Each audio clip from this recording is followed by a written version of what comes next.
जिले में एक शख्स ने 3 साल पहले महंगा मोबाइल फोन लिया था और कंपनी ने वाटरप्रूफ होने का दावा भी किया था, लेकिन फोन में पानी गिरने से वो फोन ही खराब हो गया। कंपनी की अनदेखी करने पर उपभोक्ता फोरम में शख्स ने शिकायत की, जहां से उसे न्याय मिल गया।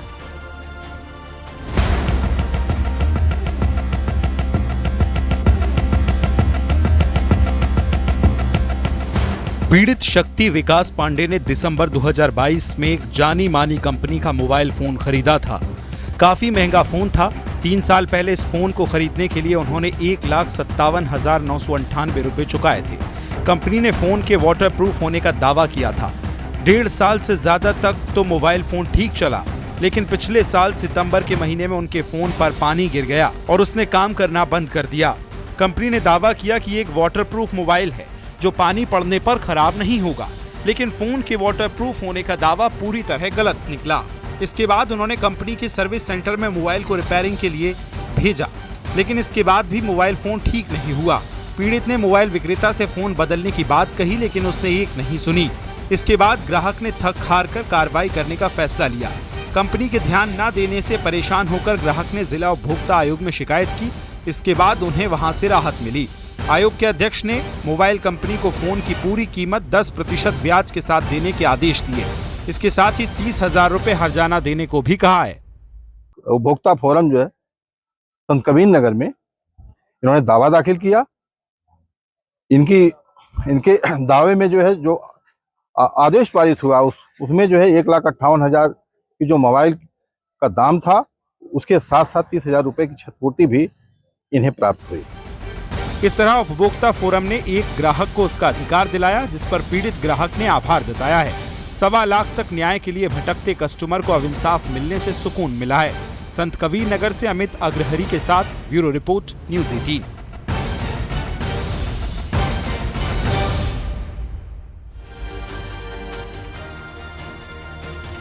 और खबरों में आगे बढ़ते, गाजियाबाद के मोदी नगर में शादी से पहले दहेज मांगने का मामला सामने आया, जिससे रिश्ता होने से पहले ही टूट गया। लड़की पक्ष ने पुलिस में शिकायत दर्ज कराई है।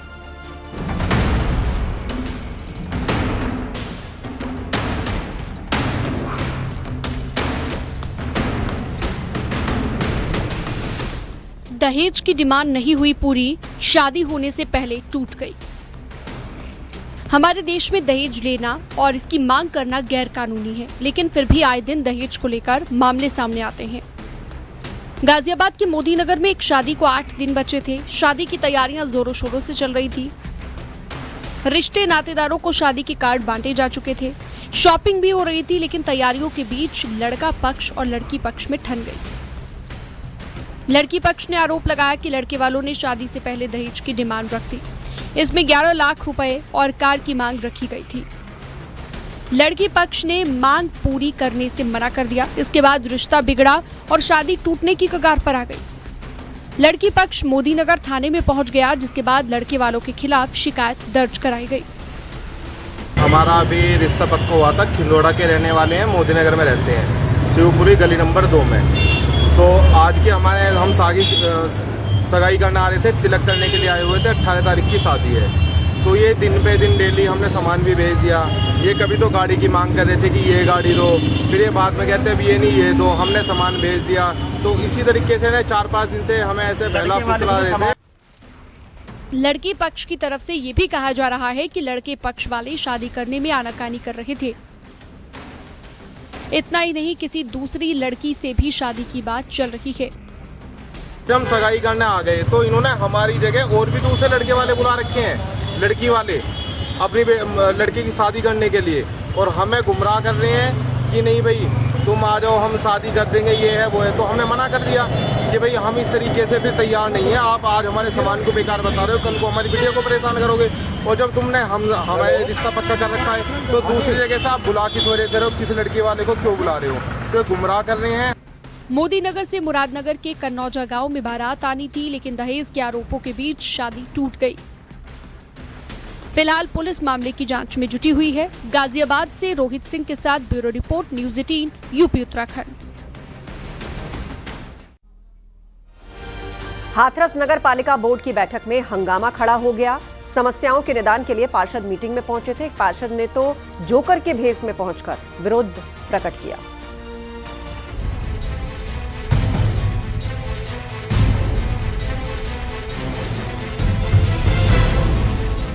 नगर पालिका की बैठक के दौरान हंगामा चल रहा है। नगर पालिका प्रशासन और सभासद आमने सामने हैं। सभासदों ने अधिकारियों के सामने अपनी आवाज को मुखर कर दिया। शोर शराबा और हंगामा चलता रहा। सभासदों ने नगर पालिका प्रशासन पर आरोप लगाए। शहर की समस्याओं की तरफ ध्यान दिलाया गया। इस बीच बैठक के दौरान एक अलग ही तस्वीर सामने आई। एक सभासद जोकर के वेश में पहुंचा हुआ था। हाथ में पोस्टर थामे उसने सभी का ध्यान अपनी तरफ खींचा। सभासद शाहरुख ने नगर पालिका पर आरोप लगाया कि शहर की समस्याओं पर ध्यान नहीं दिया जा रहा है। गंदगी, जलभराव और खराब स्ट्रीट लाइटों को लेकर कुछ काम नहीं किया गया, जिससे जनता काफी परेशान है। सभासद ने कहा कि जनता को लंबे वक्त से ठगा जा रहा है, इसलिए वो अपना विरोध दर्ज कराने जोकर के भेष में पहुंचा है। सभासदों का आरोप था कि नगर पालिका प्रशासन और अधिकारी समस्याओं की अनदेखी कर रहे हैं। कई जगहों पर नल खराब पड़े होने की शिकायतें भी सामने आई। हंगामे के बीच कुछ सभासदों ने बैठक का बहिष्कार भी किया। भ्रष्टाचार और अनियमितता के आरोप भी लगाए गए। बैठक में नगर पालिका के अधिशासी अधिकारी सहित दूसरे अधिकारी और कर्मचारी भी यहां पर मौजूद थे। द्वारा जो एक अस्थायी गौशाला का संचालन किया जा रहा है, उसके बगल में शासन द्वारा स्वीकृत 1 करोड़ 65 लाख की योजना से गौशाला का निर्माण चल रहा है। मौके में 50% कार्य हो चुका है। फरवरी मार्च तक उसको संचालित कर दिया जाएगा। विरोध और हंगामे के बावजूद बैठक में कुल 37 प्रस्ताव रखे गए।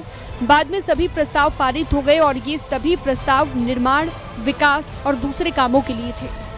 हाथरस से सुमित शर्मा के साथ bureau report, news 18 UP Uttarakhand.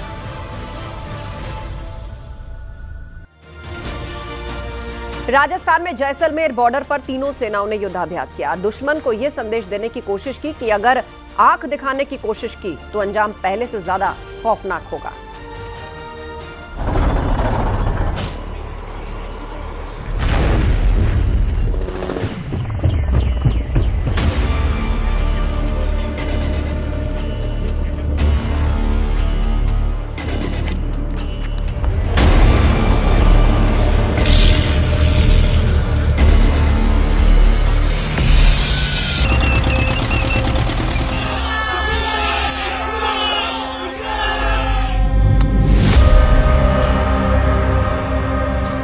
Jaisalmer की धरती पर ये तस्वीरें भारतीय सेना के शौर्य की हैं, जहां मरुज्वाला युद्धाभ्यास में T-90 भीष्म टैंक दहाड़ रहे हैं। मानो दुश्मन को सीधा संदेश देने की कोशिश हो रही है।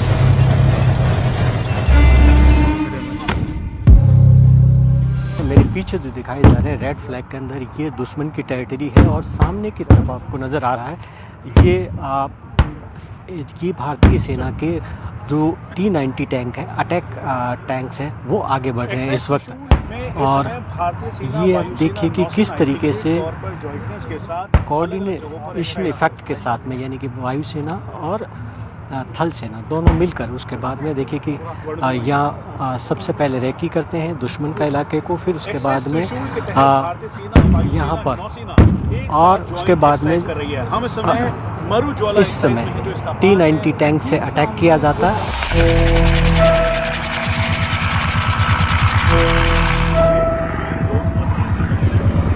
मरुज्वाला में सिर्फ टैंक नहीं, अपाचे और MI-17 हेलीकॉप्टरों ने हवा से सटीक बमबारी की, जबकि कामकाजी और स्ट्राइकर ड्रोन ने जमीन पर दबाव बनाकर लक्ष्यों का खात्मा किया। थल सेना और वायुसेना के स्पेशल फोर्सेस ने मिलकर ऑपरेशनल सिंक्रोनाइजेशन दिखाया, जो अब भारतीय रणनीति को रक्षात्मक से निर्णायक रूप से आक्रामक और सशक्त बना रहा है। यह अभ्यास दिखाता है कि आधुनिक युद्ध में इंटेलिजेंस और साइबर क्षमताएं निर्णायक है। कमांड सेंटर से मोर्चे तक हर सिस्टम रियल टाइम जानकारी पर काम कर रहा है, जिससे दुश्मन को पहले वार में भारी नुकसान पहुंचाया जा सके। देखिए कैसे सेना सर्विलांस ड्रोन से लेकर स्ट्राइक ड्रोन के जरिए दुश्मन को सबक सिखाती है। एक्सरसाइज मरुज्वाला के अंदर आप देखिए कि किस तरीके से एक साथ यहाँ पर इस वक्त आर्मर्ड और आर्टिलरी एक साथ अटैक कर रही है। आप देखिए कि सबसे आगे T-90 भीष्म, ये अटैक टैंक है, ये आगे बढ़ रहा है इस वक्त आप दुश्मन की तरफ। और ऊपर आप देखिए ड्रोन, अब अटैकर ड्रोन्स है, ये ड्रोन्स के जरिए अटैक किया जा रहा है, यानी कि ट्रिपल अटैक हो रहा है इस वक्त टैंक से अटैक हो रहा है और ऊपर ड्रोन से हो रहा है। और यही सबसे बड़ी जो इस अभ्यास मरुज्वाला है, इसके अंदर सेना की कोशिश है कि किस तरीके से ये ज्वाइंट एक्सरसाइज हो, एक साथ पर मिलकर अटैक किया जाए, एक साथ किया जाए। ऑपरेशन त्रिशूल की ये एक सीधी चेतावनी है कि अगर सुधरे नहीं तो मिट जाओगे। इस वॉर एक्सरसाइज में दक्षिणी कमान, पश्चिमी एयर कमांड और नौसेना के चुनिंदा युद्धक यूनिट्स शामिल हैं। अभ्यास का मकसद युद्ध की हर संभावित स्थिति में कोऑर्डिनेशन और कम्युनिकेशन को परखना है। मरुज्वाला यानी रेगिस्तान की आग त्रिशूल एक्सरसाइज की इस अंतिम चरण में जैसलमेर की रेतीली धरती पर सेना ने अपने आक्रामक रूप की नुमाइश की। थल सेना की मैकेनाइज्ड और आर्मर्ड कोर ने टैंक युद्धक रणनीति का प्रदर्शन किया, तो अपाचे और मी-17 हेलीकॉप्टरों ने हवाई सपोर्ट दिया।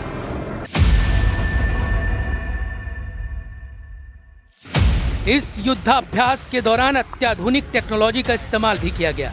ड्रोन से लेकर रोबोटिक्स म्यूल्स तक हर तकनीक ने रेगिस्तान में युद्ध का भविष्य दिखाया। ड्रोन्स ने हवाई निगरानी रखी, जबकि एआई आधारित मशीनें सैनिकों के साथ कदम से कदम मिलाकर चलती दिखाई दी।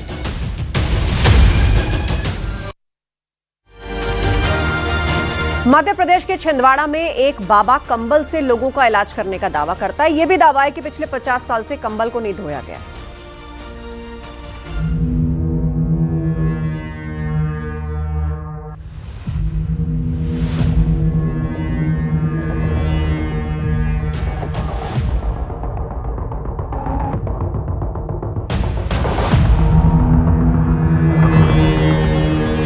वो कंबल डालकर इलाज का दावा करता है।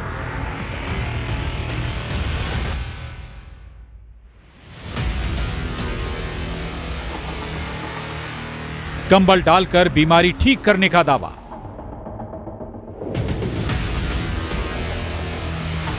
उस कंबल को उसने 50 सालों से नहीं धोया।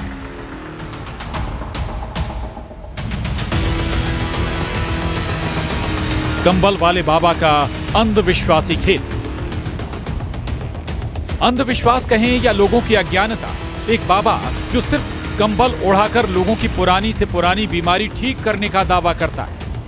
उसके शिविर में लोगों की ऐसी भीड़ देखकर आप भी हैरान रह जाएंगे। बाबा का दावा है कि वो सिर्फ एक कंबल उड़ाकर या डालकर ही लोगों की पुरानी से पुरानी बीमारी को ठीक कर सकता है। गंभीर बीमारी से पीड़ित मरीज और उनके परिजन किस तरह से अंधविश्वास और बाबाओं का सहारा ले लेते हैं, इसका ताज़ा उदाहरण हमें कंबल वाले बाबा के तौर पर देखने को मिला। यहाँ पर छिंदवाड़ा में ये शिविर सजा था। तकरीबन 5 दिन के शिविर में हजारों की संख्या में बीमार और उनके साथ परिजन आए हुए थे। बाबा का दावा था कि वो उन्हें ठीक कर देगा। काफ़ी लोगों ने ये कंप्लेंट भी की कि वो ठीक नहीं हुए। अब जहां बाबा के कंबल वाले दावों का लोगों ने खंडन किया, लेकिन आपको ये जानकर हैरानी होगी कि जिस कंबल से बाबा इलाज का दावा कर रहे हैं, वो कंबल बाबा ने पिछले 50 सालों से नहीं धोया। हैरानी की बात यह भी है कि कोरोना काल में भी इसी कंबल का इस्तेमाल हुआ था। बाबा का दावा है कि कंबल से कोई दुर्गंध नहीं आती और कंबल डालकर वो मरीजों का इलाज करते हैं। अभी तुम लाओ तो उसके अंदर तुम्हारे को बांस आ गई तो मेरे को बताओ।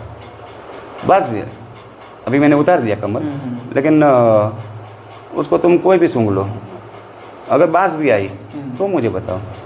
अच्छा, जिस समय कोरोना काल पड़ा था, लोग संक्रमण नहीं, तभी भी मेरा कार्यक्रम चालू था और कंबल से कोई किसी को परेशानी नहीं है। नहीं।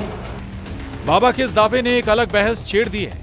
जो कंबल पिछले 50 सालों से धोया ही नहीं गया, वो किसी की बीमारी क्या ही ठीक करेगा।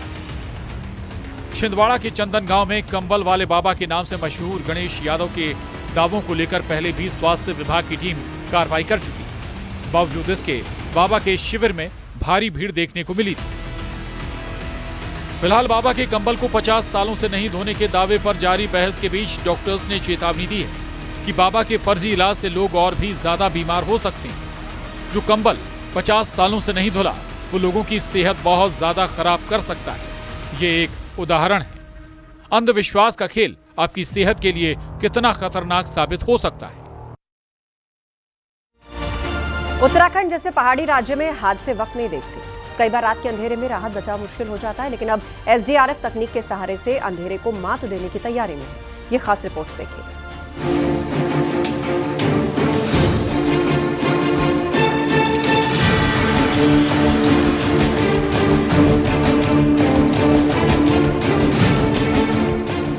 उत्तराखंड का ज्यादातर हिस्सा पहाड़ी और दुर्गम है, जहां रात के समय सड़क हादसे या आपदाओं के दौरान राहत कार्य करना बेहद मुश्किल हो जाता है। अंधेरे और जटिल भूभाग के कारण एसडीआरएफ की टीम को खाई या पहाड़ी इलाकों में फंसे लोगों तक पहुंचने में घंटों लग जाते हैं। कई बार अधिक समय लगने से पीड़ित की जान भी चले जाती है।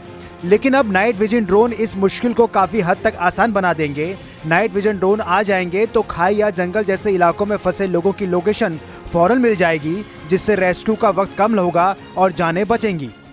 तो मुझे ये लगता है कि अगर नाइट ड्रोन के हिसाब से अगर रेस्क्यू में मदद मिले तो वो एक अच्छी पहल होगी राज्य के लिए, और उससे आपदाओं में भी, जैसे किसी भी तरह की जो आपदाएं रहती है, देवी आपदाएं, उसमें काफ़ी मदद मिलेगी। वो चाहे विक्टिम हो, चाहे रिकवरी हो, चाहे किसी भी तरह के हादसे हो। अभी तक प्रदेश में नाइट विजन ड्रोन ना तो एसडीआरएफ के पास है और ना ही आपदा विभाग के पास, लेकिन एसडीआरएफ यानी स्टेट डिजास्टर रिलीफ फोर्स ने शासन को एक प्रस्ताव भेजा है, जिसमें एसडीआरएफ ने इन ड्रोन की डिमांड प्रदेश की भौगोलिक स्थितियों को देखकर की है। ये ड्रोन रात में काफी तस्वीरें देने के साथ साथ सटीक लोकेशन भी दिखाएंगे, जिससे टीम तुरंत राहत पहुंचा सकेगी। इसमें इस तरह की बात आई है कि कई बार रात के समय जो हादसे होते हैं वहाँ पर प्रॉपर उसके बारे में जानकारी लेने के लिए नाइट विजन कैमरा जो है, उसके साथ साथ नाइट विजन कैमरा के साथ जो इक्विप्ड ड्रोन हो, उसकी भी आवश्यकता महसूस हो रही है। तो इसको लेकर के हम लोग प्रस्ताव तैयार कर रहे हैं। और रात के समय हादसे होते हैं जहाँ पर इंफॉर्मेशन हम लोग गैदर नहीं कर पाते हैं अंधेरे के कारण, या वहाँ रीच में नहीं होते हैं, तो उसमें ये काफ़ी हेल्पफुल रहेंगे। तकनीक की ताकत से एसडीआरएफ अब अंधेरे में भी उम्मीद की रोशनी तलाशेगी, और यही कदम भविष्य में जिंदगियां बचाने की दिशा में मील का पत्थर साबित हो सकता है। सत्येंद्र बर्तवाल, न्यूज़ 18, देहरादून।